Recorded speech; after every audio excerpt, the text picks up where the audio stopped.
믿음 생활을 잘한다라는 것은 말씀대로, 말씀의 기준에 의해서 신앙생활하는 것을 이야기합니다. 우리 어떤 삶의 행동을 주님께서 기뻐하시고 주께서 칭찬하실까를 생각했을 때에 성경 말씀 그대로 주님께서 강조하신 것들을 바라볼 수 있어야만 합니다. 이 시대를 살아감에 있어서 신앙인들이 어떤 보여지는 눈에 보이는 것들, 한국 교회가 전통적으로 강조해 왔던 것들이 있죠. 뭐 예배 가운데 기도하고 말씀 보고 또 교회 성수하고 11조 예물 드리고 이제 여러 가지 눈에 표면적으로 드러나는 어떤 그 신앙적인 규범에 대해서 많이 강조를 하게 되는데 예수님께서는 온전한 신앙인의 모습을 이야기하시면서 하나님 나라의 백성으로서 삶을 살아감에 있어서 무엇을 강조하셨는가를 분명히 돌아봐야 됩니다. 그러니까 우리가 교회 전통 가운데 익숙해져 있었던 그것과 주님의 말씀이 얼마큼 그 연관지어서 얼마큼 이제 이게 연결이 되는지를 볼 수 있어야 되는데, 신앙적인 행동은 여러 가지 이제 말씀을 통해서 우리에게 제시해 주는 것들은 어떤 기본적인 신앙인으로서 해야 될 바이고요. 그 다음에 더 깊은 것들에 대해서 예수님께서는 말씀하고 계시는데, 오늘 본문의 말씀은 특히 이제 신앙인으로서 어떤 삶을 어떻게 살아가야 되는지를 예수님께서 또 하나님 나라의 백성으로서의 삶의 모습이 무엇인지를 말씀해 주고 있습니다. 그 중에서 특히 이웃 사랑함의 모습입니다. 성경은 이 말씀을 보면 볼수록 계속해서 이제 뚜렷하게 보여지는 단어가 사랑이에요. 다른 어떤 것보다도 이 복음 전파도 이웃 사랑에 대해서 할 수 있는 최고의 헌신과 가치가 복음 전파, 이 사랑함 때문에 복음 전파가 또 의미성이 있는 것입니다. 예수님께서 이웃 사랑함에 대해서 강조하셨고 또 강조하셨어요. 그러니까 주님께서 강조하신 것들은 지나칠 정도로 많은 부분 예수님께서 강조하셨고 그 강조점을 주님의 제자들 역시 동일하게 강조하고 있음을 보게 됩니다. 사도 바울도 여러 가지 고린도 교회를 향한 은사를 이야기하면서 그 은사 중에서 가장 중요한 것이 사랑이다라고 이야기하고 있고, 요한 역시 하나님의 이끄심, 하나님의 성품, 그리스도 예수 주님의 사역을 한마디로 요약하면서 나온 것이 사랑이죠. 하나님은 사랑이시다. 그리스도 예수 주께서 사랑되신다라는 사실에 대해서 말씀하고 있습니다. 이 시대 가운데서 신앙인들이 힘을 잃어버리는 가장 대표적인 이유가 바로 주님께서 말씀하신 이 사랑함의 모습 자체를 온전하게 인식하지 못하고 그 사랑함의 모습을 행하지 못하고 있기 때문에 능력이 상실되어 나가게 됩니다. 신앙인의 능력은 바로 다른 어떤 것보다도 신앙인에게서 갖게 되는 온전한 능력 자체가 바로 이 사랑함에 있다는 사실에 대해서 우리는 잊어버려서는 안 됩니다. 43절에 또 내 이웃을 사랑하고 내 원수를 미워하라 하였다라는 것을 너희가 들었으나, 주변 그 교회 지도자들로부터, 유대교회 지도자들로부터 이제 들었다라는 것을 이야기하죠.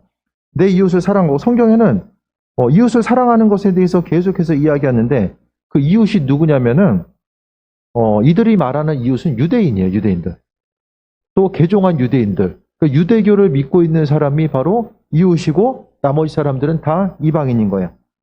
그래서 이웃 사랑함에 대해서 이야기했을 때에 그러니까 흔히들 이웃에게는 사랑을, 원수에게는 미움을, 이것이 바로 당시 유대인들이 가졌었던 그 구호예요. 구호를 이야기하면서 그들은 유대인에게는 사랑을 베풀고 원수들에게는 미움을 베풀어야 된다. 이렇게 이제 강조하게 됩니다. 하지만 중요한 것은 이 성경에 보면은 이웃 사랑함에 대해서 말씀하고 있지만은 그 이방인들에 대해서 미워하라는 구절은 없어요. 이방인들을 미워하라는 구절은 없습니다. 이것이 이제 나중에는 구약시대 어디에도, 구약성경 어디에도 이방인들을 미워하라는 구절은 없는데 나중에 이제 이게 변질이 돼요. 그러니까 이스라엘의 그 종교 지도자들이 그들이 이제 기록된 하나님의 말씀과 또 구전으로 가지고 있었던 말씀들이 있어요. 기록은 안 돼 있는데 랍비들에 의해서, 서기관들에 의해서 구전으로 입에서 입으로 전달돼 내려온 그런 구전 율법들이 있는데 그것까지라도 이제 지키고 나아가게 됩니다. 그것이 이제 보면은 이제 성경에 보면 탈무드도 그렇고요. 또 미시나라고 하는 구전 율법의 내용들이 이제 나타나게 됩니다. 그래서 성경에 없는 내용, 강조하지 않는 내용을 마치 성경인 것처럼 이렇게 이웃은 사랑하는데 원수를 미워하라라고 이제 너희가 들었다. 유대인들이 다른 이들로부터 이제 원수를 미워하라라는 것으로 이제 들었다라는 거야. 하지만 예수님께서는 그렇게 들었지만은 44절을 보면 나는 너에게 이르노니 너희 원수를 사랑하며, 원수에 대해서 유대인들은 원수를 사랑할 수가 없어요. 원수는 그냥 원수예요. 유대인들의 모습을 보면 계속해서 침략을 받잖아요. 아시리아에 침략받고 또 바벨론에 의해서 침략받고 또 뒤에 보게 되면은 계속해서 침략의 역사들이 나타나게 돼요. 뒤에 보면은 이제 여러 가지 이제 그리스 이후로 이제 나라가 갈라지게 되죠. 그래서 그리스의 통치, 이제 마케도니아의 통치라고 볼 수 있죠. 그 다음에 로마 통치. 계속해서 이제 원수들이 생겨날 수밖에 없는 상황들. 그리고 이들은 철저하게 배타적인 의식을 갖고 있었습니다. 유대인들 외에, 그러니까 유대교를 믿고 있는 사람들 외에는 이방인들로서 배척하고 있었던 것. 그 배척함의 정도가 얼마나 심했던가가 바로 베드로의 예를 통해서 알 수 있죠. 베드로가 백부장을 만나려고 했을 때 어떻게 됩니다. 어떻게 되었죠? 되게 이제 거리끼고 만나지 않으려고 하는 모습들이 나오잖아요. 왜? 백부장을 만나고자 했을 때에 어떤 설교가는 그런 얘기를 해요. 백부장 만나는 것을 왜 꺼려 했는가? 그것은 로마 군인들에 의해서 어떻게 되죠? 자신의 이웃들이 박해받는 것들을 경험하잖아요. 그동안 그가 예수님께서 천국으로 이제 부활승천하신 이후로 이 땅에 남겨져서 복음 전했을 때에 로마 군인들에 의해서도 이제 주변 사람들이 고난받는 것을 보면서 마음속에 어떤 아픔을 가지고 있었을 것이다라고 또 이야기하지만, 또 한 가지는 결정적으로 이방인들과 교제하는 것 자체가 율법의 내용을 통해서 그들이 해석하면서 이것은 바람직하지 않다라고 여겼기 때문에 그들은 이웃에 대해서 원수라는 것이 어떤 자신에게 특별히 잘못한 사람뿐만 아니라 유대교를 믿지 않는 어떤 사람들에게도 이제 해당되는 거죠. 너희 원수를 사랑하며, 원수를 사랑하고 너희를 박해하는 자를 위해서 기도하라. 주변에 생각나는 원수들 있으세요? 생각나는 원수. 삶을 살아가다 보면 누군가 나로 하여금 뜻하지 않게 해를 입힌 사람들, 또 의도적으로 해를 입힌 사람들을 생각할 수 있고, 또 특별히 관계성 가운데 이렇게 살다 보면은 특별히 이제 말로 인해서 어려움 당할 때가 있죠. 나는 그 말을 안 했는데 접사 옆에 사람이 마치 이제 그 말을 한 것처럼, 그러니까 내가 하지 않았음에도 불구하고요, 옆에서 내가 어떤 말을 했다라고 이야기하는 사람은 부류가 두 부류인 것 같아요. 제가 보기에는 한 부류는 의도적으로 악의적으로 그렇게 이야기하는 거예요. 관계를 멀어지게 하게끔 하기 위해서라든지, 이게 좀 약간 다른 얘기일 수 있는데, 관계성을 멀어지게 하게끔 하기 위해서, 자신의 목적을 이루기 위해서 중간에서 하지도 않는 말 했다라고 이제 일부러 이야기하는 사람들이 있고요. 또 한 가지는 이제 어떤 내면의 상처나 어떤 그 심리적인 문제로 인해서, 정신적인 문제로 인해서 마치 이제 좀 심하게 오해를 하는 거죠. 안 했는데, 예를 들어서 나를 빼놓고 다른 사람들 둘이서 막 얘기하고 있어요. 그럼 마치 저 사람들이 나를 빼놨기 때문에 내 욕을 하고 있는 것이다라고 단정 짓고, 그럴 수도 있는 것이 아니라 그 마음의 상처를 가지고 있는 사람은 그것이 사실인 것처럼 받아들이는 거예요. 이미 사실이 된 거예요. 이런 부류의 이제 사람들이 있다라는 거예요. 무엇이 되든지 간에 나로 하여금 어려움을 주는 그들을 향해서 사랑하라고 이야기합니다. 그리고 너희를 박해하는 자를 위해서 기도하라. 사랑하고 기도하라. 이게 누가 했던 거죠? 예수님께서 이 땅에 오셔서 행했던 거잖아요. 예수님을 박해하는 그들을 위해서 사랑하시고 그들을 위해서 기도하셨던 주님의 마음. 그러니까 말씀을 통해서 보게 되면 이게 이제 성경에 나와 있는, 마태복음에 나와 있는 윤리거든요. 윤리. 성경의 윤리는 아주 강력한 윤리의식을 갖게 됩니다. 윤리 도덕적인 면에서 봤을 때에. 그래서 우리로 하여금 원수를 사랑할 것에 대해서 말씀하고 있는데, 그러니까 주변 사람들은 너희에게 이웃을 사랑하고 원수를 미워하라라고 가리켰지만, 이것은 그러니까 45절, 44절에 나와 있는 것은 하나님 나라의 백성의 법칙이에요. 이 땅을 살아감에 있어서요, 믿음 생활하는 게 왜 어렵냐면, 몸은 우리가 여기 이 땅에 속해 있는데 우리의 영적인 것들은 다 하나님 나라에 속해 있는 거예요. 그렇게 하다 보니까 하나님 나라의 백성으로서 여기서 살다 보니까 어려움이 있는 거죠. 심지어 우리가 여기서 살다가 해외에 나가서 이제 뭐 이민이라든지 해외에 나가 살게 되면 이 문화적 충격들이 몇 년 동안에 계속해서 지속되잖아요. 그러니까 마찬가지로 하나님 나라의 법은 원수를 사랑하는 거예요. 그러니까 그런 부분을 우리가 생각했을 때 신앙생활은요, 신앙적인 어떤 행동과 결단들, 외적으로 보여지는 교회에 있어서 이야기하는 온전한 신앙이든 이렇게 해야 돼, 이런 것을 지키고 이것을 하지 말아야 되라고 이야기하는 그 어떤 것보다 가장 최상위 레벨에 있어야 되는 것 자체가 이 원수 사랑하는 것. 사랑하는 것이 무엇입니까? 박해한 자를 위해서 또 기도하는 것으로서 이어지는 거예요. 원수 위해서 기도하는 게 다시 말씀드리면 참다운 사랑함의 모습이라는 거예요. 다른 사람을 위해서 우리가 사랑하면은 그 사랑하는 사람을 위해서 해줄 수 있는 최고의 표현이 바로 기도입니다. 기도. 기도는 무엇입니까? 주께서 나서서 행하시는 거예요. 기도의 분량이 하나하나 쌓이게 되면 그것에 따라서 주께서 알아서 움직이시고 행해 나아가는 것입니다. 우리가 다른 사람을 사랑해봤자 뭐 얼마큼 더 사랑하겠어요. 마음을 표현해봤자 우리가 1대1로 만나가지고 다른 사람을 향해서 어떤 사랑함의 모습을 표현한다라고 했을 때에 할 수 있는 것들이 뭐가 있습니까? 예? 그리고 사람이 갖게 되는 사랑 자체가 얼마나 조건적인 거죠.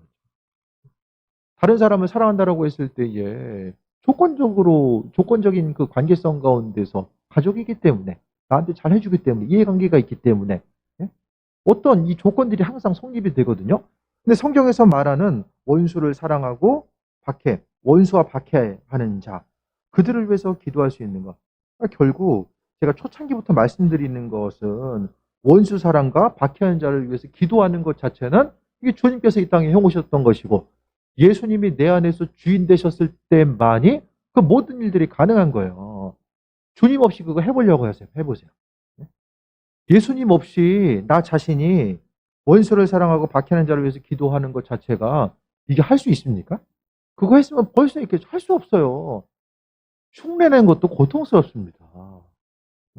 받은 만큼 돌려주는 유대인들이 그랬던 것처럼 이웃을 사랑하고 원수를 미워하는 것이 사람의 그 온전한 본성에 있다라는 거예요. 근데 그 본성을 내려놓고 내가 예수님처럼 행할 수 있는 것. 그러니까 모든 성경의 내용들은 은혜 받아야지 가능해요. 은혜 받는 거. 주의 은혜 가운데 충만함을 입어야지만 이 모든 일들이 가능하다는 거예요. 그리스도 예수, 주님 없이 그분께서 공급하시는 그 은혜와 충만함 없이는 그 모든 것들이 가능할 수가 없다라는 것에 대해서 말씀합니다. 아니 나는 난데 내가 다른 사람인 것처럼 원수를 사랑하고 박해한 자를 위해 기도해라? 그게 얼마나 힘든 일입니까? 예? 예수님 없이 가려면 상당히 고통스러워요. 원수를 생각만 하는 것도 고통스럽고 박해하는 사람을 위해서 그 사람을 떠올리는 것도 힘든데 그것을 넘어서서 사랑하고 기도하라고까지 이렇게 말씀하고 있는 것을 보게 되면 성경에서 있어서의 오늘 주님의 말씀 자체는 우리에게 이것은 해라, 이것을 하지 마라, 계속해서 하라, 하지 마라. 그런 명령 자체가 부담이에요, 부담. 성경 말씀 자체가 다 부담이라니까요. 그럼 사람이 부담스러워서 그 말씀을, 그럼 예수님께서는 우리에게 마음에 그냥 이를 악물고 다른 사람을 사랑하고 원수를 위해서 기도하라고 이를 악물고 하라고 그거 원하실까요? 내 마음에는 전혀 하고 싶은 마음이 없는데 그냥 말씀이니까 어쩔 수 없이 그냥 참고 하는 거 그거 원하실까요? 그게 아니에요. 부모도 자녀가 원하지 않는 거 웬만하면 억지로 시키고 싶지 않아 하잖아요. 그게 정말 도움이 되는 게 아니면 오늘 본문 가운데서도 예수님께서 이 땅에서 행하셨고 그 예수님께서 그 10년 가운데 거했을 때만이 예? 그 은혜 받는다는 게 뭐죠? 예수님께서 내 안에 계신다라는 거, 그분께서 공급하시는 것들을 경험하는 게 바로 은혜 받는 거잖아요. 그러니까 마찬가지로 그분께서 내 안에 계셔서 그분께서 나를 대신해서 내 안에 계셔서 나를 통해서 다른 사람을 사랑하고 원수를 위해서 박해하는 자를 위해서 기도할 수 있는 거. 결국 예수님께서 행하신다라는 거. 그러니까 주님의 자리가 없고 또 내 안에 은혜가 없으면은 할 수 없어요. 믿음 생활함에 있어서 여러 가지 율법과 계명, 하나님께서 마음의 감동으로 주시는 것들 하나도 우리가 할 수가 없다라는 것을 우리는 인지해야만 합니다. 그러니까 내 안에 예수님의 인도하심, 그러니까 이 땅에서의 모습은 결국 예수님과 교제하고 동행하는 사람들이 기쁨과 충만함을 누릴 수 있는 것이고, 그러니까 신앙생활도 아니 그 예배하고 기도하는 것도 마찬가지고요. 그 예물로서 헌신하는 것도 다 마찬가지예요. 사람이 쉽고 편안한 거 싫어하는 사람이 누가 있어요? 다 좋아하잖아요. 제물로서도 자신을 위해서, 가족들을 위해서 쓰기에도 정말 부족하잖아요. 그런데 아니 우리 스스로의 우리의 본성이 예수님을 배제하고 나서 우리의 본성 자체가 내 시간을 들여서 기도하고 헌신하고 봉사하고 예물 드린다라는 것 자체가 내 스스로 나 자신이 그게 원래 가능한 일입니까? 이게 원래 가능하지 않아요. 여러분 가지고 있는 내 시간이 아깝고 아깝다는 생각이 없고 내가 가지고 있는 재물이 아깝다는 생각이 그거 없는 사람이 없어요. 근데 그 모든 일들을 우리가 기쁜 마음으로 할 수 있는 것은 예수님께서 내 안에 계시고 그분께서 나로 하여금 그 신앙적인 행동 한 가지 한 가지를 하게 하신다라는 거예요. 근데 그분의 자리가 풍성해지면 풍성해질수록 이전에는 내가 생각하지 못하고 상상할 수 없는 그 일들을 주께서 나를 통해서 행하시는 거죠. 우리가 해야 될 것은 뭐냐면 예수님께서 말씀하신 그대로 우리는 순종하고 나 자신을 주님께 내어드리는 거예요. 그랬을 때만이 원수 사랑과 기도할 수 있는 것. 이것은 마치 천국의 하나님 나라의 원리, 하나님 나라에서만 가능한 일들이 아닐까 생각을 하게 돼요. 원수를 우리가 천국에서 만날 수도 있잖아요. 그러니까 우리는 이 땅을 살아감에 있어서 하나님 나라를 살아가야 되는데 그것은 내 안에 계신 주님과 교제할 때만이 가능한 거죠. 45절에 이같이 한즉 하늘에 계신 너희 아버지의 아들이 되리니 이와 같은 일을 했을 때에 원수를 사랑했을 때에 뭐가 돼요? 하나님의 자녀가 된다라고 말씀하고 있습니다. 이거 안 하면 하나님의 자녀 아니라는 거예요. 주일날 교회에 앉아있다고 해서 하나님의 자녀가 아니라 이와 같이 내가 할 수 있는 것만 하고 하기 힘든 거는 싹 옆으로 밀어놓고 그것이 아니라 주님의 말씀대로 그러니까 온전한 신앙인은 내가 할 수 없는 일들을 주께서 내 안에서 그 일들을 행하시는 거예요. 이와 같이 한즉 하늘에 계신 너희 아버지 아들이 된다. 안 하면은 자녀가 아니라는 거예요.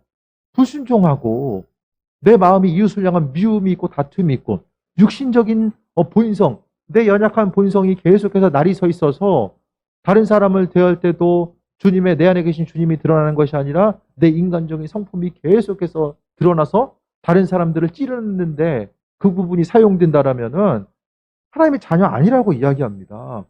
오늘 본문 가운데서 하나님의 자녀, 하나님의 백성으로서의 전제 조건이 뭐냐? 원수까지라도 사랑할 수 있는 그 마음의 성품이 되어야지만이 그 믿음으로 순종하는 거. 그러니까 그게 되기 위해서는 그만큼 깊은 그리스도 예수 주님과의 교제함의 모습, 또 그분을 알아가고자 하는 충만한 교제함이 더해졌을 때 바로 하나님 나라의 백성, 아버지의 자녀가 된다는 거예요.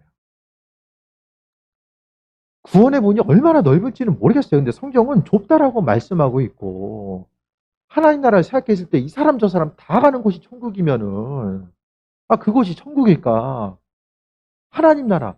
그러니까 아버지께서 주인 되신 그곳에 합한 자가 누구일까를 우리가 말씀을 통해 봐야 되는데 예수님은 천국의 합한 자가 누구인지를 분명하게 말씀하셨고 아버지께서 주인 되시고 그 주인 되시기 때문에 그분의 음성에 귀를 기울이고 살아가는 사람들. 그렇기 때문에 때로는 우리가 사람 때문에 고통당하고 어려움당할 때 있잖아요. 그 순간에 우리는 원수까지라도 사랑하라고 하셨던 주님의 말씀이 마음속에 새겨지게 되고 처음에 힘들 수 있어요. 처음에 힘들 수 있는데 정말로 계속해서 주인 되신 주님께 나아가다 보면 용서할 수 있고 원수를 사랑하는 거죠. 왜 그렇습니까? 나를 힘들게 하는 그 사람의 죄에 비해서 내가 지은 죄가 결코 가볍지 않다라는 사실에 대해서 주님 앞에 인정되기 때문에 그때부터 가능하게 된 거예요. 너는 죄인이고 나는 의인이다 라는 생각이 들면 도무지 할 수가 없어요. 하지만 우리가 주님께서 우리를 불러주신 거 수없이 일어서고 넘어지고 반복함에도 불구하고 우리를 믿어주시고 하나님의 자녀로 불러주셨음에도 불구하고 여전히 죄의 문제를 내려놓지 못하고 죄 때문에 방황하는 우리들을 주께서 세우시고 함께 하셨다는 그 사실 자체에 대한 감사함의 모습이 있으면 우리가 믿음으로 승리하는 삶을 살아갈 수 있게 됩니다. 말씀을 통해서 하나님은 주인 되셔서 일하시는데 45절 뒤에 보면 이는 하나님이 그 해를 악인과 선인에게 비추시며 비를 의로운 자와 불의한 자에게 내려주십니다. 하나님은 차별이 없이 해를 비치시고 비를 주세요. 해를 주시고 비를 주시는 거, 농사 짓기에 해가 있어야 되고 비가 있어야 되잖아요. 그것을 의인과 악인에게 차별 없이 하나님께서 주신다. 하나님께서 악인에게까지라도 사랑을 베푸시기 때문에 하나님 아버지의 자녀된 우리들도 마땅히 그와 같은 삶을 살아가야 된다는 것에 대해서 또 강조하고 있습니다. 그래서 하나님의 원수 사랑은 하나님의 자녀가 되는 것이고 하늘, 그러니까 아버지의 마음을 소유한 것임을 이야기합니다. 내 앞에 보이는 원수가 주님도 저 사람을 원수로 생각하실까? 그런 것들에 대해서 이제 돌아보는 거죠. 삶을 살아가다 보면 저 사람 왜 저럴까? 왜 저럴까? 근데 시간이 지나고 보면 또 아버지의 마음을 가지고 그 상황들을 다시 한번 복기해 보면 정말 주님의 뜻과 인도하심, 그 예비하심에 대해서 우리가 발견할 수 있지 않을까 생각하게 됩니다. 46절 봅니다. 너희가 너희를 사랑하는 자를 사랑하면 무슨 상이 있으리요? 나한테 잘해준 사람 사랑해봤자 상관없대요. 네? 나를 사랑해주는 사람, 나에게 잘해주는 사람, 그 사람을 향해서 우리가 사랑으로 베풀고자 했을 때에 상급이 없다라고 이야기합니다. 세리도 이와 같이 아니하느냐. 이스라엘 민족들이 가장 죄인 중에 죄인으로 생각했었던 세리들도 나한테 잘해준 사람이 있으면 사랑한다. 이 세리를 지금 상징적인, 그러니까 악인의 상징적인 표시로서 오늘 예수님께서 말씀하고 있어요. 그러니까 사랑함의 모습, 나누고 베푸는 것도요, 나랑은 전혀 상관없는 사람들. 정말 상관없는 사람. 아무리 베풀어봤자 나에게 돌아올 가능성이 전혀 없는 사람. 그들을 향해서 이제 헌신하고 나아가는 거죠. 그래서 이제 뭐 해외에 어떤 그 아이들 돕는 것들도 있잖아요. 그런 방법들도 보면은 정말 주님의 사랑을 실천할 수 있는 아주 중요한 방법 중에 하나입니다. 해외에 그 아이들 돕는다고 해서 그 아이들이 성장해가지고 뭐 우리 인생 가운데 도움이 되고 그걸 기대하면서 돕는 이들은 없잖아요. 그 아이들이 나중에 자라서 또 온전한 생각을 가지고 자라날 수 있는 일꾼으로서 성장하기 원하는 마음 때문에 행하는 거잖아요. 그러니까 사랑하는 자를 사랑하면 상급이 없다. 하나님께서 우리에게 주신 시간과 열정과 에너지 자체를요, 주변 사람들에게 그냥 잘해주고, 나누고 베풀어야지. 그것보다는 좀 나와 상관없는 사람들에게 신경 쓰는 게 훨씬 더 아버지께서 우리에게 똑같은 것을 나누고 헌신한다라고 할지라도 주님께서 우리에게 공급해 주신 것들을 경험할 수 있게 된다라는 거예요.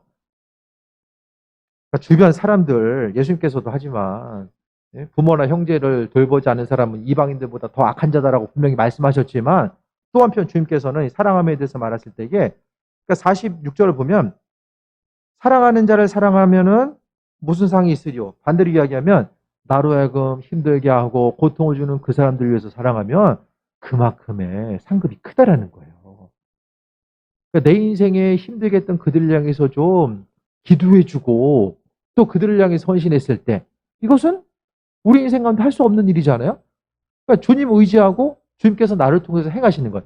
예수님이 나를 통해서 끊임없이 일하실 수 있도록 내 삶을 내어드리는 거예요. 그랬을 때 상이 크대요.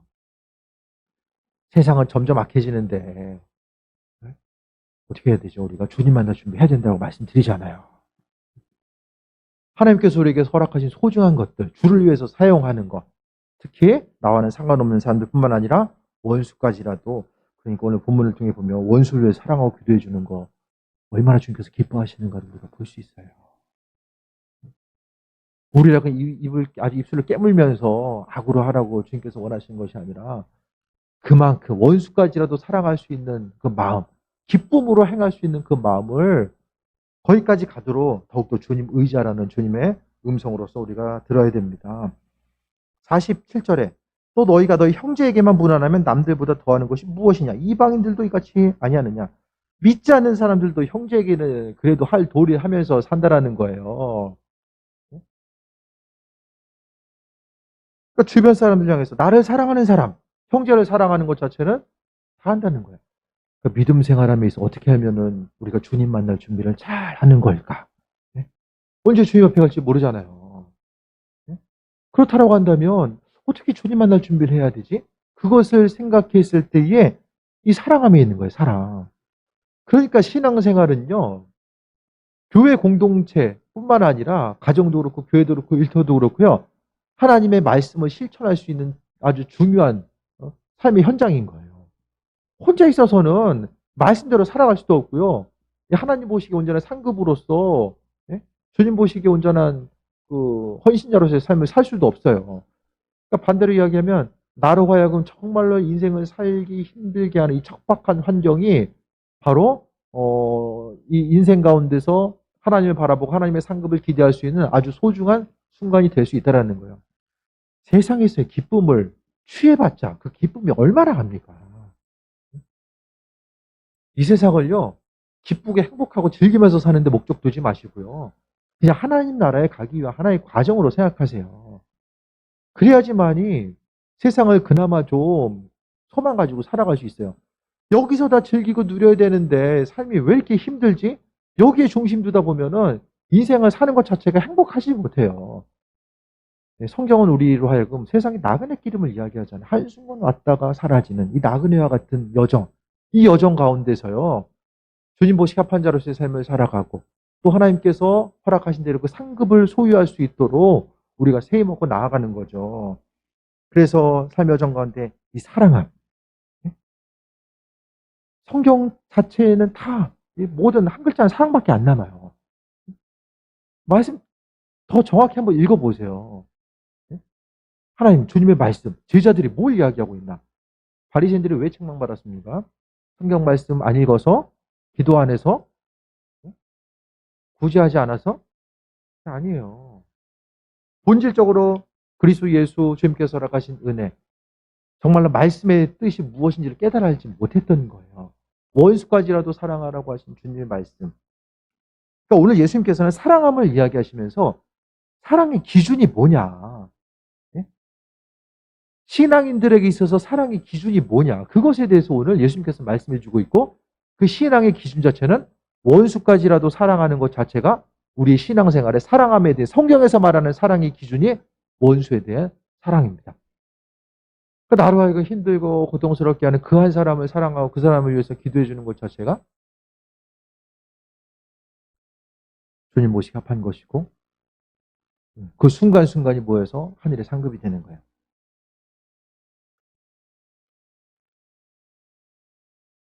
47절에 형제에게만 무난하면 남들보다 더하는 것이 무엇이냐? 무난.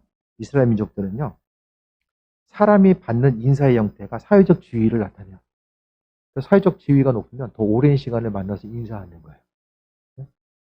그래서 예수님께서도 오늘 본문 가운데서 말씀하고 있는 것이 그러니까 지도층들은 과도한 인사를 좋아했습니다.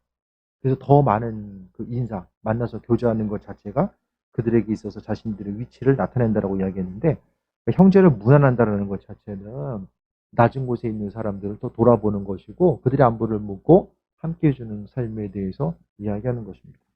48절. 그러므로 하늘에 계신 너희 아버지의 온전하심 같이 너희도 온전하라. 왜 이와 같은 말씀하고 있냐면 하나님 아버지께서 원수까지라도 사랑하셨기 때문에 우리도 마찬가지로 아버지께서 온전한 사랑을 가지셨던 것처럼 우리도 그 온전한 사랑함에 대해서 가질 수 있어야 된다라고 말씀하고 있습니다. 그러니까 믿음 생활이 그 이단이 무엇입니까? 이단? 본질로부터 벗어난 게 이단이에요. 처음에 똑같은데 꼬리가 다른 거. 처음에 비슷해 보이는데 뒤로 가면 갈수록 이게 다른 거. 그게 이단이잖아요.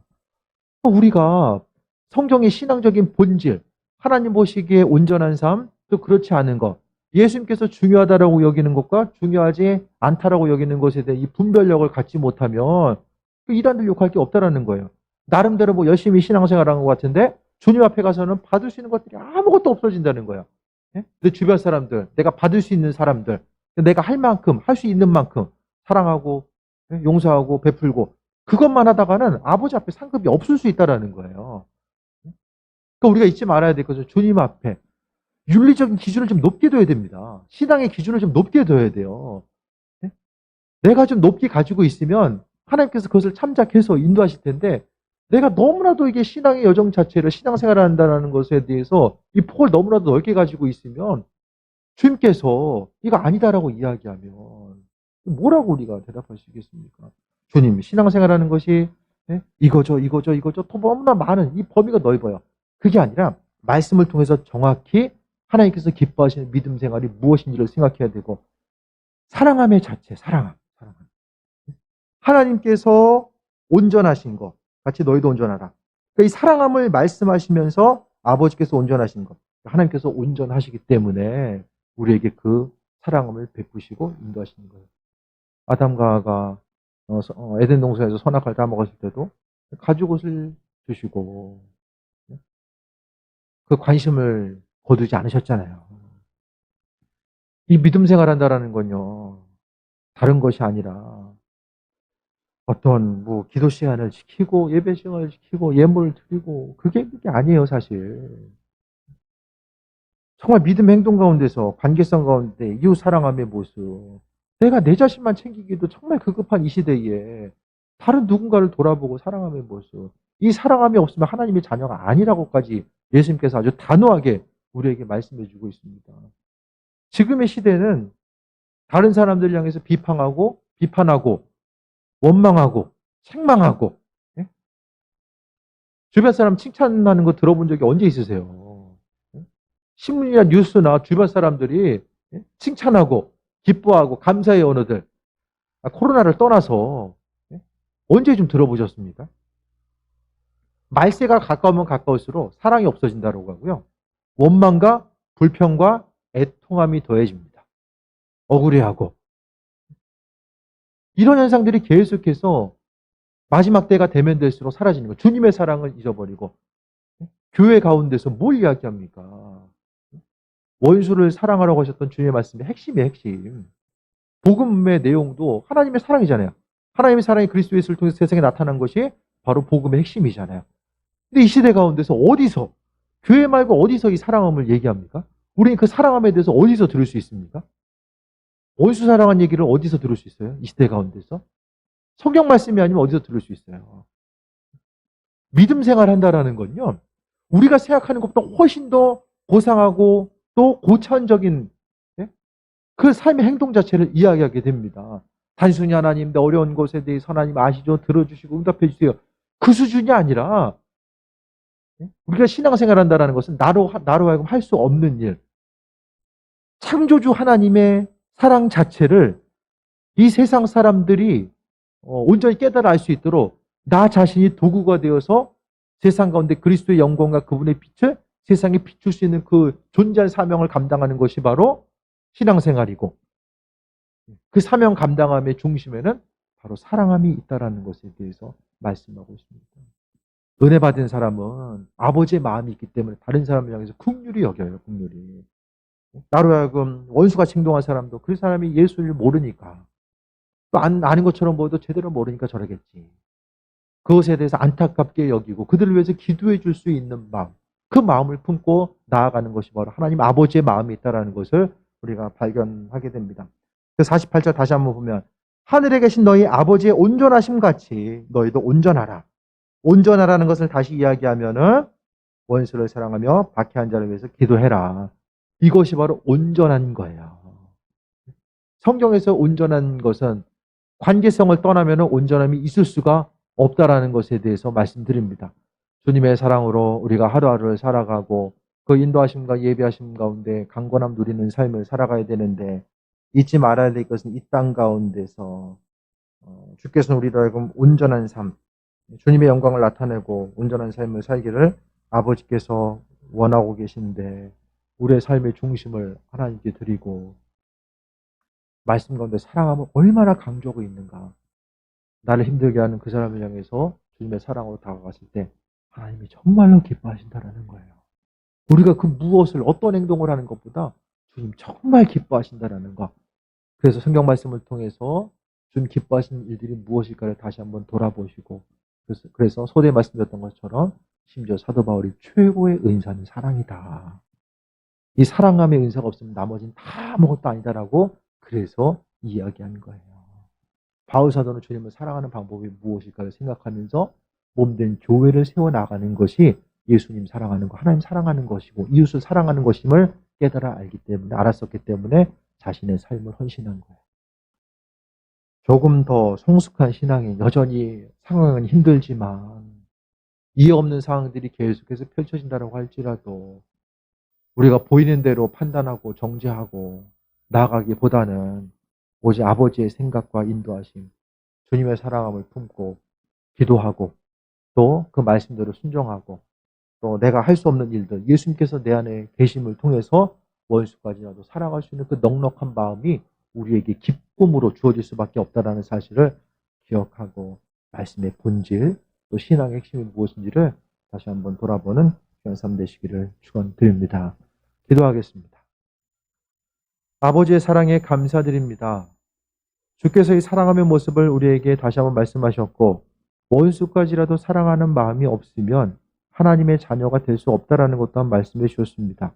아버지께서 허락하신 자녀의 기준, 자녀로서의 삶이 무엇인지를 구체적으로 우리에게 말씀해 주셨사오니 아버지 하나님, 우리 스스로의 능력 가지고는 작은 것 한 가지라도 할 수 없는 것을 아시오니 아버지 은혜 더하여 주시고 아버지의 마음 허락하셔서 정말 다른 사람들을 사랑할 수 있는 원수까지라도 사랑할 수 있는 그 믿음과 행함 또한 허락하여 주옵소서.